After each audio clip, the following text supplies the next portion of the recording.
Hello students. Today through this audio I'm going to discuss Unit 2 B part Models of Teaching. Some of you might have heard about models of teaching and read about models of teaching in B.Ed. वैसे तो सब ने ही पढ़ा होगा पर कुछ लोगों को याद होगा कुछ को नहीं. आपके सिलेबस में लिखा हुआ है मॉडल्स ऑफ टीचिंग. उसके बाद उन्होंने लिखा हुआ है ग्लेसर का बेसिक टीचिंग मॉडल, ऑजिबल का एडवांस ऑर्गेनाइजर मॉडल और ब्रूनर का कंसेप्ट अटेनमेंट मॉडल. अब क्योंकि मॉडल्स ऑफ टीचिंग लिखा हुआ है तो ये भी हो सकता है कि आपको कंसेप्ट मॉडल्स ऑफ टीचिंग का पूछ लिया जाए. अगर ना भी पूछा जाए तो मैं फिर भी चाहती हूँ कि इस पे हम थोड़ा सा डिस्कस करें कि मॉडल्स ऑफ टीचिंग होते क्या हैं. नाउ मैंने आपको पीडीएफ भेजी है, उसमें फर्स्ट पेज पे इन जनरल आपको बताया हुआ है कि मॉडल जो है उसके बहुत सारे मीनिंग्स निकल आते हैं. जैसे सिंपल जो मॉडल का मीनिंग हम लेते हैं वो क्लासरूम में 3 डायमेंशनल जो हम ऑब्जेक्ट्स यूज़ करते हैं उनको मॉडल्स बोलते हैं. तो ये एक मीनिंग है मॉडल का, लेकिन जो हम बात करने जा रहे हैं वो मॉडल्स ऑफ टीचिंग या टीचिंग मॉडल्स या मॉडल्स ऑफ टीचिंग हम उनको कहते हैं. वो बेसिकली क्या है? Models of teaching prescriptive teaching strategies हैं. पढ़ाने की हदायतें हैं जिनको अगर क्लासरूम में टीचर फॉलो करे तो टीचर वो ऑब्जेक्टिव्स वो गोल्स अचीव कर सकता है जो उस पर्टिकुलर मॉडल में दिया हुआ है. फिर मॉडल हुआ क्या? मॉडल एक स्ट्रैटेजी किसी भी इंडिविजुअल ने हमें बना के दी है, किसी एजुकेशनिस्ट ने, और वो स्ट्रैटेजी कुछ नहीं है, स्टेप्स हैं. अगर हम उन स्टेप्स को फॉलो करें तो हम जो उस एजुकेशनिस्ट ने गोल क्लासरूम का बताया है वो अचीव कर सकते हैं. अब इसमें वर्ड आया है they are prescriptive teaching strategies. Again prescription, आप चले जाइए डॉक्टर की प्रिस्क्रिप्शन के ऊपर. डॉक्टर जब प्रिस्क्रिप्शन बनाता है तो वो लिखता है RX, tablet number 1 morning evening, table number 2 afternoon, table number 3 empty stomach in the morning. ऐसा कुछ बनाया होता है और आपने उस प्रिस्क्रिप्शन को, उस डॉक्टर की पर्ची को स्टेप वाइज वैसे ही फॉलो करना है.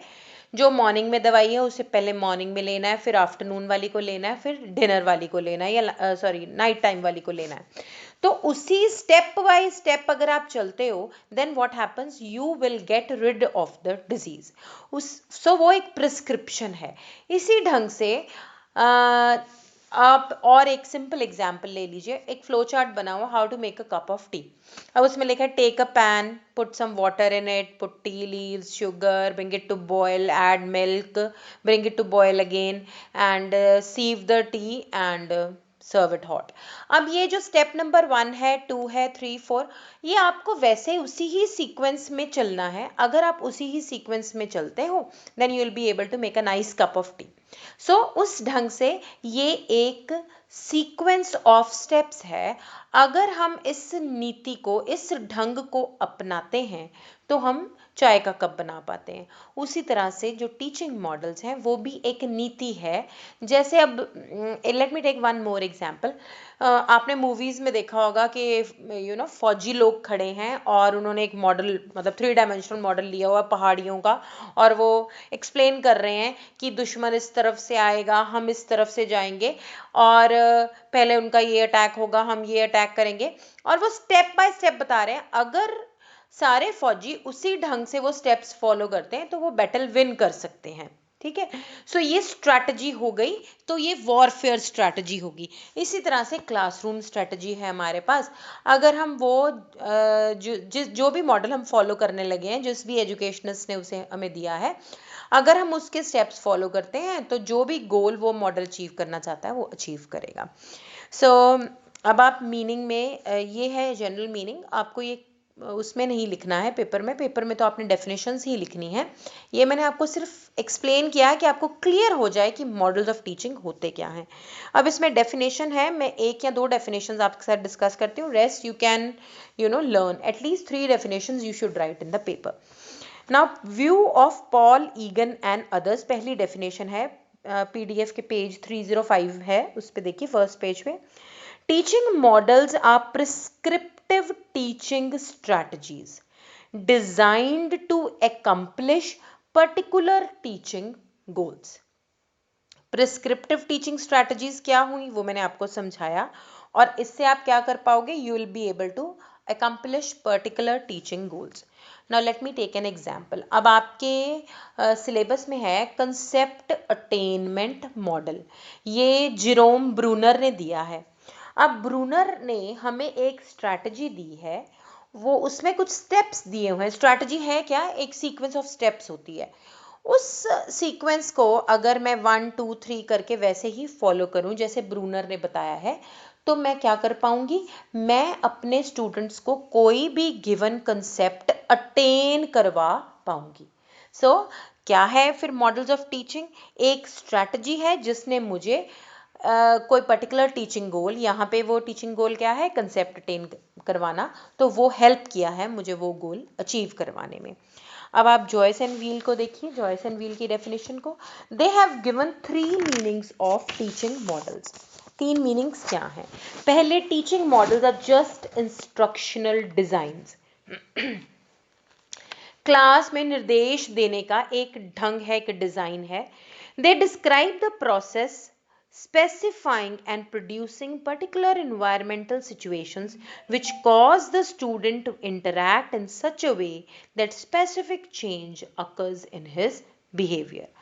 मतलब वो इंस्ट्रक्शनल एक डिज़ाइन है, और इस मॉडल में ये भी वर्णन किया गया है कि हम क्लासरूम का जो एनवायरनमेंट है वो किस तरह का जनरेट करें, प्रोड्यूस करें, जिससे स्टूडेंट्स ऐसी अंतरक्रिया करें जैसी हम चाहते हैं, और वो अंतरक्रिया इंटरेक्शन करने से उनके बिहेवियर में वो चेंज आ जाएगी जो हम चाहते हैं। और वो बिहेवियर क्या है, वो उस मॉडल का ऑब्जेक्टिव है जो हम करना चाहते हैं। जैसे मैंने अभी बताया कि कंसेप्ट अटेन करवाना चाहते हैं।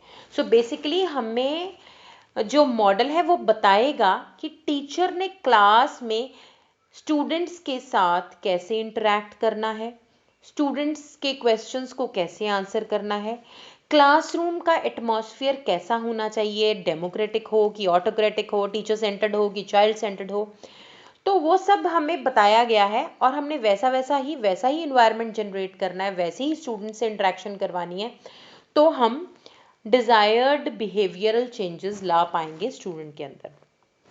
सेकेंड, जॉयस एंड व्हील बोलते हैं teaching model is a pattern और a plan which can be use to shape a curriculum और a course, to select instructional materials and to guide teachers action.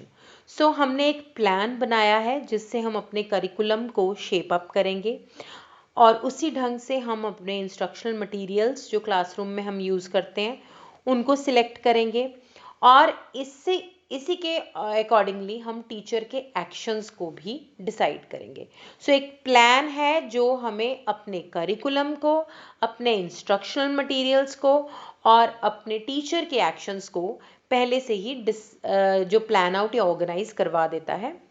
इससे हम specific goals जो हैं achieve कर पाएंगे। और टीचर जब कोई भी गोल आइडेंटिफाई करेगा कि उसने क्लास में क्या करवाना है, फिर उस गोल के हिसाब से वो डिसाइड करेगा कि कौन सा मॉडल जो है उसके लिए बेनिफिशियल है। तो मुझे क्लास में क्या अचीव करना है उस पर डिपेंड करेगा कि मैं advance organizer model by Ausubel use करती हूँ, या मैं concept attainment model by Bruner use करती हूँ, या मैं बेसिक टीचिंग मॉडल जो है वो ग्लेसर ने दिया है वो यूज़ करती हूँ। सो थर्ड इन्होंने बोला है a model of teaching consists of guidelines for designing educational activities and environments. Again वही बात है कि क्लासरूम का जो इन्वायरमेंट है और जो क्लासरूम में हमने एजुकेशनल एक्टिविटी करनी है उसके लिए हमें गाइडलाइंस हैं। इसमें ये स्पेसिफाई करता है कि टीचिंग लर्निंग जो है वो किस ढंग से कराई जाए ताकि हम जो अपने डिज़ायर्ड गोल्स हैं वो अचीव कर पाएँ। सो एक जंगीरा और अजीत सिंह की डेफिनेशन है, ये भी आप गो थ्रू करिए, आपको समझ आ जाएगी। इन्हीं ऑब्जेक्टिव्स के बेस्ड हमारे पास करेक्टरिस्टिक्स हैं। सिंपल से करेक्टरिस्टिक्स हैं कि models of teaching teaching strategies होती हैं, ये गाइडलाइंस हैं टीचर के लिए ये प्रिस्क्रिप्टिव हैं, मैं समझा चुकी हूँ प्रिस्क्रिप्टिव के सेंस में है। इनसे हम स्टिपुलेटेड ऑब्जेक्टिव्स अचीव कर सकते हैं। ये मॉडल्स हमें इंस्ट्रक्शनल मटेरियल्स भी बताते हैं कैसे यूज़ करने हैं क्लासरूम में। जैसे जैसे हम एक एक मॉडल डिस्कस करते जाएंगे आपको और क्लैरिटी होती जाएगी कि कौन से इंस्ट्रक्शनल मटेरियल्स टीचर को चाहिए किसी भी मॉडल के लिए। और ये एक साइंटिफिक ढंग है। क्यों साइंटिफिक प्रोसीजर है? Because we are going about very systematically. जो सिस्टमैटिक चलना साइंस का करेक्टरिस्टिक है, उसलिए हम कह देते हैं कि मॉडल्स ऑफ टीचिंग जो है वो एक साइंटिफिक प्रोसीजर है। इसमें क्लासरूम का एनवायरनमेंट भी स्पेसिफाइड है और क्या स्टूडेंट्स कर पाएंगे, कैसे हमें पता चलेगा कि हमारा मॉडल ऑफ टीचिंग जो हमने यूज़ किया वो सक्सेसफुली यूज़ किया। वो एक परफॉर्मेंस क्राइटेरिया भी स्टूडेंट्स का गिवन होगा। अगर वो स्टेप्स फॉलो करने के बाद हमारे स्टूडेंट्स वो परफॉर्मेंस कर पाएँ जो मॉडल में बताई गई है, then we can say we have successfully use the model of teaching or the approach of model of teaching. And last, the operations of the classroom are also specified. Operations means what the teacher will be doing and what the students will be doing. So ये characteristics हैं teaching model की। उसके बाद we will discuss about the now one thing more, there is a classification also given कि models of teaching जो हैं वो अलग अलग तरह से classify हो सकते हैं। ये पेज नंबर 308 पे है। इस पे शायद क्वेश्चन तो नहीं आएगा, लेकिन आपको पता होना चाहिए कि मॉडल्स ऑफ टीचिंग जो हैं वो हम 5 ढंग से क्लासीफाई कर सकते हैं। अलग अलग क्लासिफिकेशन है, यहाँ पे 5 ढंग से क्लासीफाई किया है। वो इन्फॉर्मेशन प्रोसेसिंग मॉडल्स हो सकते हैं। एंड फॉर योर इन्फॉर्मेशन, आपके कोर्स में सारे इन्फॉर्मेशन प्रोसेसिंग मॉडल्स हैं। इन्फॉर्मेशन प्रोसेसिंग मॉडल्स का मतलब वो मॉडल्स जो इस चीज़ से डील करते हैं कि जो भी इन्फॉर्मेशन या स्टिमुलाई हम अपनी ज्ञान इंद्रियों से, हम अपने सेंस ऑर्गन से अंदर लेके जाते हैं अपने, we see, we hear, we taste, we smell, we touch, जो भी इंफॉर्मेशन हम अंदर लेके जाते हैं वो इंफॉर्मेशन, वो स्टिमुलाई हमारे ब्रेन में कैसे प्रोसेस होते हैं और कैसे हम रिस्पॉन्सेज देते हैं। And so they are basically dealing with the mental functioning. वो इन्फॉर्मेशन प्रोसेसिंग मॉडल है और हमने जो मॉडल्स करने हैं वो सारे इन्फॉर्मेशन प्रोसेसिंग मॉडल्स हैं। उसी तरह से सोशल इंटरेक्शन मॉडल्स होते हैं जो डील करते हैं कि लोग सोशली कैसे इंटरेक्ट करते हैं, उनमें हमने सोशल एफिशिएंसी कैसे लानी है अगर हमारे स्टूडेंट्स हैं। If we want to bring about social development in the students, then these models will be helpful. Personal development models third category है। अगर हम बच्चों की पर्सनल डेवलपमेंट, उनकी पर्सनैलिटी को निखारना चाहते हैं तो हम पर्सनल डेवलपमेंट मॉडल्स यूज़ कर सकते हैं। अगर हम बिहेवियर मॉडिफिकेशन करना चाहते हैं तो बिहेवियर मॉडिफिकेशन मॉडल्स हैं, जैसे स्किनर के जो मॉडल्स हैं वो जनरली बिहेवियर मॉडिफिकेशन मॉडल्स हैं। उसमें हम रीइंफोर्समेंट वगैरह यूज़ करेंगे और बिहेवियर को मॉडिफाई करेंगे एज रिक्वायर्ड। फिर models for thinking about models, ये एक कैटेगरी है। इसमें हम लोग कैसे सोचते हैं और और मॉडल्स के बारे में, और मॉडल्स को कैसे यूज़ करना है इसके बारे में हम बात करते हैं। सो ये 5 कैटेगरीज हैं। ये डायरेक्टली नहीं पूछी जाएंगी आपको, लेकिन you should know in general कि ये क्लासिफिकेशन है। उसके बाद जो इम्पॉर्टेंट बात है वो फंडामेंटल एलिमेंट्स हैं टीचिंग मॉडल्स के। अब fundamental elements of teaching model मतलब कि किसी भी मॉडल को हम कौन से स्टेप्स में बांटते हैं, कैसे हम उस मॉडल की जो एलिमेंट्स हैं उनको डिसाइड करते हैं। अब कोई भी मॉडल जो है उसका पहले तो एक फोकस होता है। फोकस का मतलब एक फ्रेम ऑफ रेफरेंस कि वो मॉडल करना क्या चाहता है। मैंने जो अभी एग्जांपल लिया, जैसे कंसेप्ट अटेनमेंट मॉडल है, वो क्या चाहता है कि स्टूडेंट्स कंसेप्ट अटेन करना सीख जाएं। सेकंड, उस मॉडल का सिंटेक्स होता है। किसी भी मॉडल में ये स्टेप्स कॉमन होते हैं, सिर्फ मटेरियल चेंज होता रहेगा, फोकस बदल जाएगा। कंसेप्ट अटेनमेंट का फोकस है कंसेप्ट अटेन कराना। एडवांस ऑर्गेनाइजर का अटेनमेंट मॉडल का एडवांस ऑर्गेनाइजर मॉडल का एम है कि बच्चों को हम किसी भी टॉपिक के लिए एडवांस में उनको प्रिपेयर कर दें, उनके ब्रेन को ऑर्गेनाइज कर दें। We will be discussing about it. तो सिंटेक्स होता है उस मॉडल के जो स्टेप्स हैं, जो मैं अभी तक बात करती आ रही हूँ ना, कुछ स्टेप्स हैं जो हमने फॉलो करने हैं, sequence of steps. So focus क्या हो गया? Frame of reference.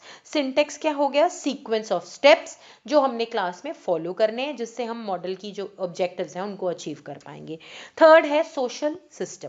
Social system means the relationship between the student and the teacher. अब मॉडल हमें ये भी बताएगा कि क्लासरूम में कैसा रिलेशनशिप जनरेट करना है, डेमोक्रेटिक हो, ऑटोक्रेटिक हो, टीचर सेंटर्ड हो, स्टूडेंट सेंटर्ड हो, ये भी बताएगा। फिर फोर्थ एलिमेंट किसी भी मॉडल का होता है उसका प्रिंसिपल्स ऑफ रिएक्शन। मॉडल हमें ये भी बताएगा, जो प्रैक्टिशनर है, प्रैक्टिशनर मतलब टीचर, वो किस तरह से स्टूडेंट्स के बिहेवियर को रिएक्ट करे। स्टूडेंट्स कुछ पूछते हैं, कुछ क्वेरीज हैं, या वो क्लास में कुछ इनिशिएट कर रहे हैं स्टूडेंट्स, उनके रिएक्शंस को हमने कैसे रिएक्ट करना है, स्टूडेंट्स के एक्शंस को टीचर ने कैसे रिएक्ट करना है, ये प्रिंसिपल्स ऑफ रिएक्शन है।